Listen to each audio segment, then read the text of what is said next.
A 1, a 2, a 3, 4, 5. It is the Tom Retro Chronicle with your host called Tom Retro. Looking good, baby! Tom Retro is also known as the Retro Guy and has a very interesting angle on things like sports, music, movies, books, and pretty much mostly life. He has a WordPress account, a very funny Twitter account, and overall a very interesting guy. Yeah. And also has very interesting interviews like me, Arnold Schwarzenegger, yeah. So let's head it to our very own very special host called Tom Retro. And hello everybody, welcome to episode 31 of the Tom Retro Chronicle. Oh yes, 31 episodes have passed. And hopefully maybe 1,000 more in the future, who knows. But indeed, welcome, my friends, to the show that never ends. Alright, and for pretty much this episode of the Tom Retro Chronicle, I'm just going to be pretty much talking about, pretty much just about football, pretty much for this episode. Pretty much first thing I'm going to talk about is pretty much the biggest thing that's going to happen to my hometown since probably the invention of the wheel. This is pretty big stuff here, what I'm going to talk about, but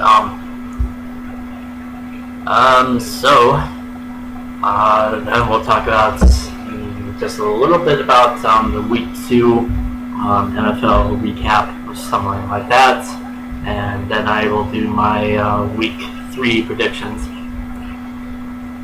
So, without any further ado, let's get started. So pretty much I'm not sure if my mic's too loud for you, but hopefully it isn't too loud for you to get too distracted. But so pretty much if you haven't heard already, pretty much Fargo, North Dakota is going to be the site of ESPN's CollegeGameDay, which is basically a 3-hour show, which pretty much happens on Saturday mornings on ESPN. I think there was like an hour coverage on ESPN-U, which is the ESPN version of Fox College Sports or CBS College Sports. But besides the point on that one, but CollegeGameDay is coming to Fargo, so pretty much Lee Corso, Kirk Herbstreit, pretty sure Reese Davis, let's see, what else, possibly Samantha Ponder, so yeah, so a bunch of those people are going to be pretty much either going to be in Bristol or they're going to be here in good old Fargo. So yeah. In terms of my reaction to it, I was actually really surprised about how soon ESPN was actually going to get here, because I mean NDSU has pretty much gained pretty much national prominence by being the Alabama of the FCS, which is the Football Championship Series, which is the level below the FBS, which is Football Bowl Series. So, but yeah. So if you haven't really heard much about it, it's basically NDSU is pretty much dominated FBS play with the record of 10-3. I think it was 10-3. So yeah. So yeah. That's been pretty much the record with Coach Bowl as NDSU head coach. And he's won 2 back-to-back national championships for NDSU, pretty much by the same team, which is Sam Houston State, I think. I might be wrong, but I'm pretty sure it was Sam Houston State. But anyway,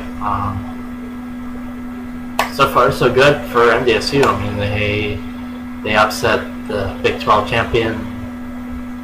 defending champion Kansas State in their own home field in Manhattan, Kansas, and not New York, mind you. But they pretty much thrashed their opponent a couple weeks ago by the name of Ferris State by the score 56-10. And pretty much,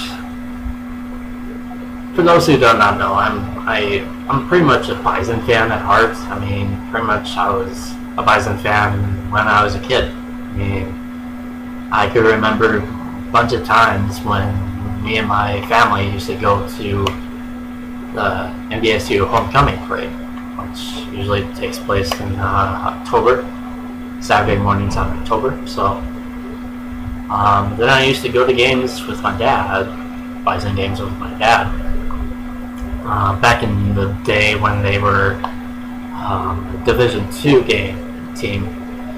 I almost said game, but Division II team. And certainly by pretty much that time, they weren't exactly the great team that you would know today.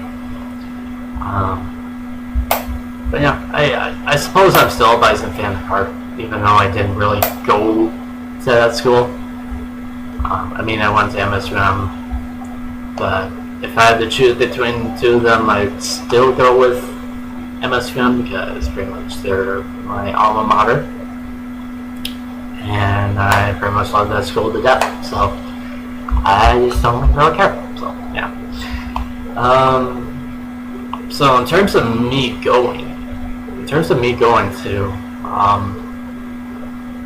to this event, it's kind of up in the air. I mean, pretty much the whole Bison Nation thing has grown pretty much all through this city, and I guess I'm probably thinking about going, even though there's probably going to be thousands, possibly maybe hundreds of thousands of people swarming downtown, and that's pretty much where they will have the broadcast at, instead of the Fargo Dome, which I think it's actually a really good move by ESPN's part. I mean, sure, they, in terms of locating their broadcasts in other areas, like last week they were in Texas A&M's stadium, which they think they were like a couple of like a mile away from their stadium or something like that. I mean, they were pretty close by it, but it's still a pretty good move by ESPN's part to actually have the broadcast be at downtown. It just kind of shows you how much culture we have here. It's not really just about the football. I think it's also about the community at heart. I mean, pretty much that's. And there's the Bison, and then there's Fargo. I mean,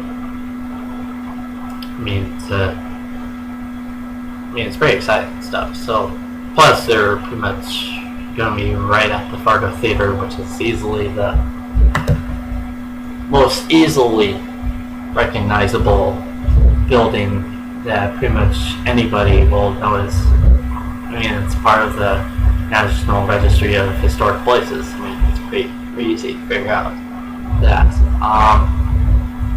think it's the most. Plus, people have been. People were in uproar about the decision. I mean, give me a break. Come on. I mean, it's not every day that you get some big shot sports network to come to your hometown, and based on the reason why is because of you fans. I mean, you pretty much travel to just about anywhere. I mean, there were a bunch of people that went to the Kansas State game. I mean, Bison fans do travel well. I mean, good heavens. I mean, there were a bunch of people that went to Frisco, Texas to see the FCS National Championship, where the Bison ended up winning back-to-back. So yeah. So I guess it also depends on if I will go. Also depends on how late I am at work, which I don't think I should be.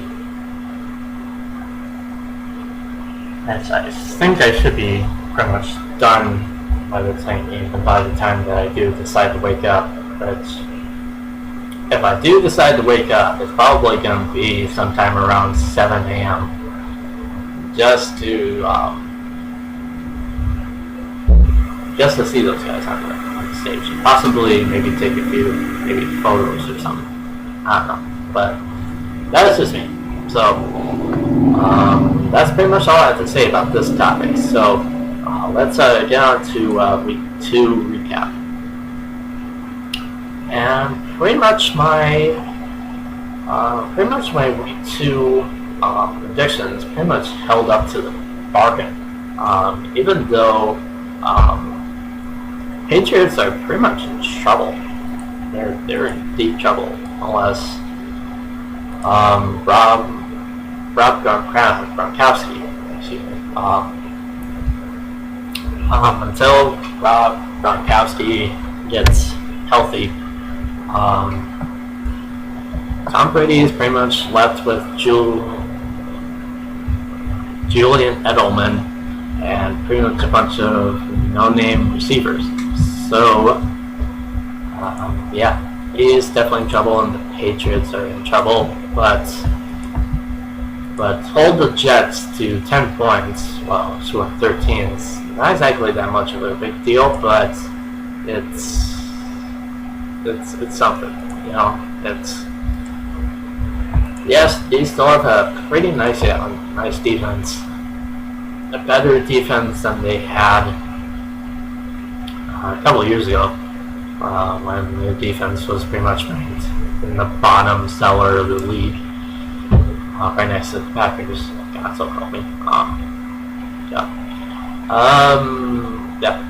So the Patriots are definitely in trouble, and that's pretty much evidenced by the 3-point margin there. So, some other things I want to talk about is how about those Packers? I mean, they absolutely destroy RG3.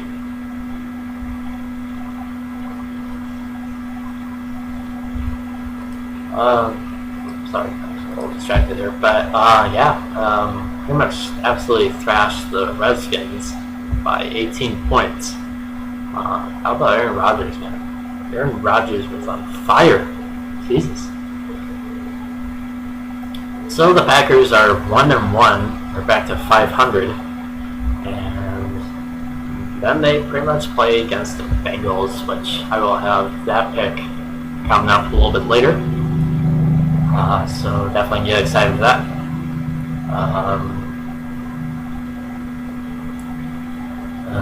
Let's see, Baltimore.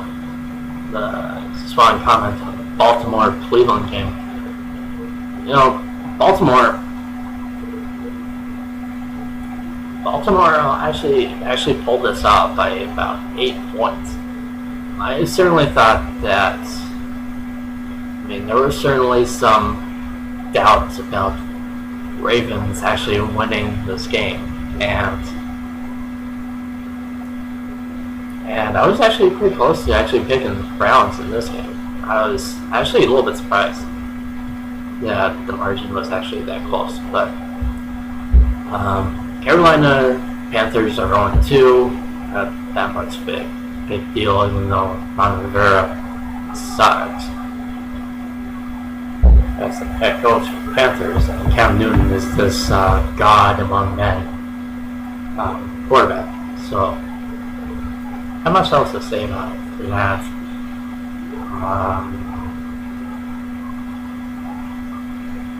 how about the Chiefs? Chiefs are 0-2. Impressive stuff there. Now it's how much Andy Reid has changed that team from being an awful team that couldn't score a touchdown to basically a 2-0 team, which is actually pretty nice. I think they were like 0-2 last season. And, yeah. Let's see, what else should I comment? I think that should be it. So pretty much this past week I was 11-5 on my picks, which is still pretty good. I was 12-4 last week, so still pretty good margin there. So I'll definitely take 11-5 all pretty much any day, anywhere. So here are my week 3 predictions, starting with tonight's game on NFL Network. Andy Reid is coming back to Philadelphia with the Chiefs at the Eagles, and I'm gonna take KC in this one. Not sure why, but it's definitely a good pick, I feel. I think Andy Reid on the road is definitely, I think he's definitely going to prove himself in KC. And I think pretty much doing it in front of the former home of his residence, Philadelphia. I think he's gonna take a W in this one, hopefully. Green Bay at Cincinnati, and of course I am gonna take the Packers in this one. Bengals looked pretty good against the Steelers last week, and I picked them, but I'm gonna take the Packers because of obviously number 12, and the defense is gonna rock Andy Dalton to the court. So yeah.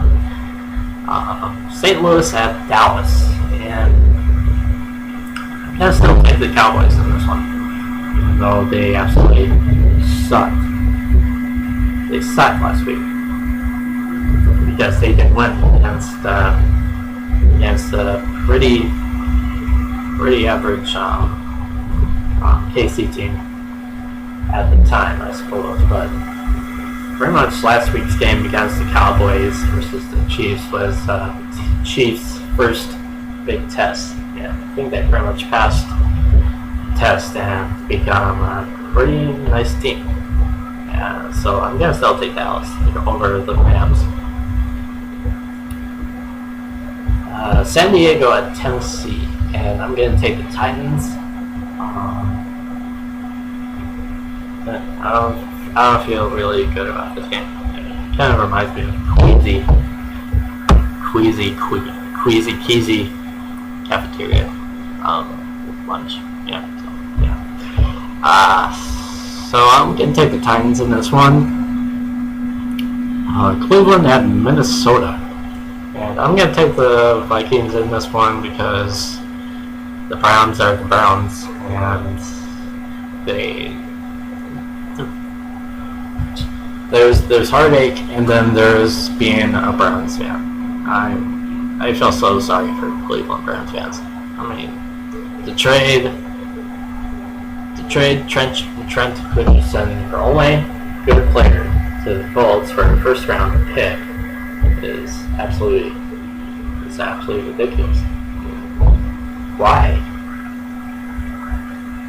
So, sorry Browns fans, I'm gonna take the Vikings in this one because your management sucks. And yeah. Reincarnated Browns team has been pretty much been the same team as it was before that original Browns team went to Baltimore. So yeah, sorry. Tampa Bay at New England, and I am gonna go with the Buccaneers in this one. A lot of people are saying the Patriots have enough offense to handle Tampa Bay, but I'm going to go against that logic and go with the Bucs. This one at Gillette. Arizona at New Orleans, and I'm going to take New Orleans in this one. Basically because the Cardinals are, even though they beat the Lions, who beat the Vikings, they still like the Saints in this one. So I'm still gonna ride on the Saints bandwagon for a little bit longer. So we'll probably play against the Giants or something. Who knows? But Detroit at Washington, the battle of the decent teams. I'm gonna take Washington in this one because I like RG3. I like Washington in this one. I'm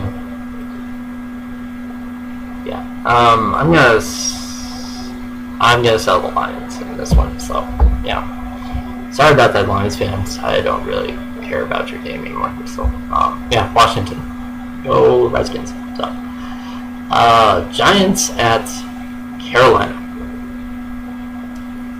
I'm gonna take the Giants, the G-men in this one. Based on the reason why, because it's Eli Manning. He still has pretty good receiving core. Defense is still not there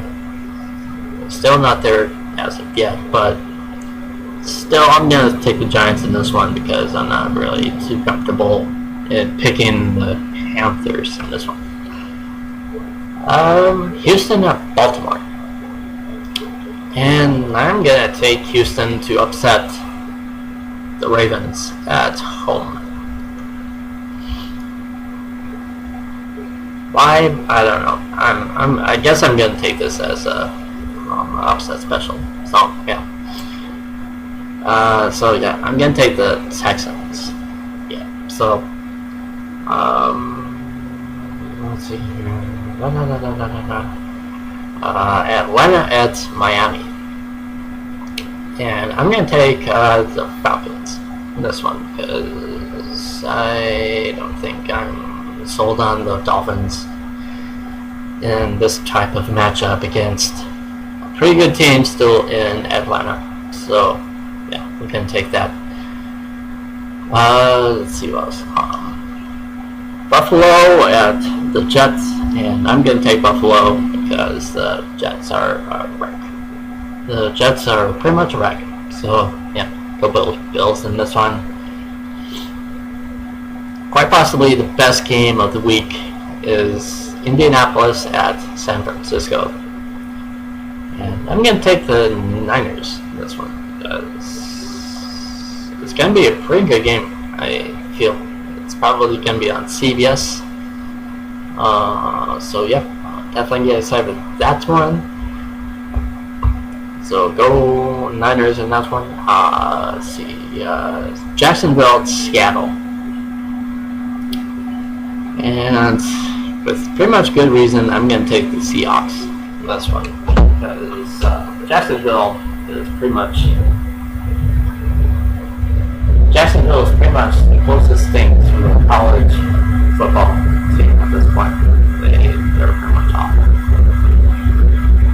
So yeah, I'm going to take the Seahawks in this one.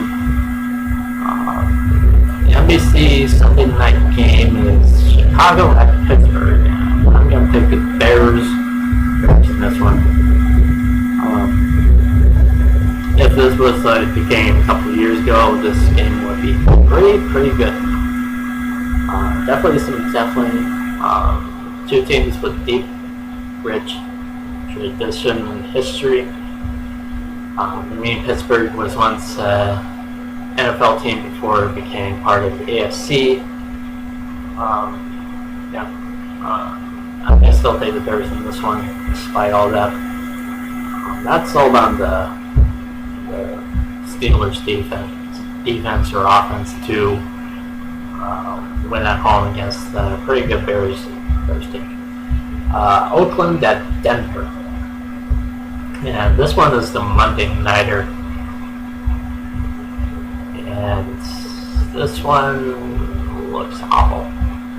Looks pretty much awful. And of course, I'm going to take the Broncos because the Raiders are the Raiders, and the Raiders still pretty much suck.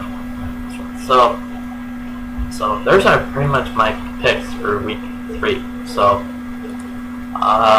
probably expect a new episode of the Tom Retro Chronicles sometime. I have pretty much worked the rest of the week. I have Sunday and Monday off next week, so I'll probably do some sort of podcast on that day and see we'll go from there. So thank you for listening to the Tom Retro Chronicle. Hopefully you do find my podcasts to be very inquisitive, and hopefully you can learn something from it. But anyway, I am off. I will see you all later. Peace.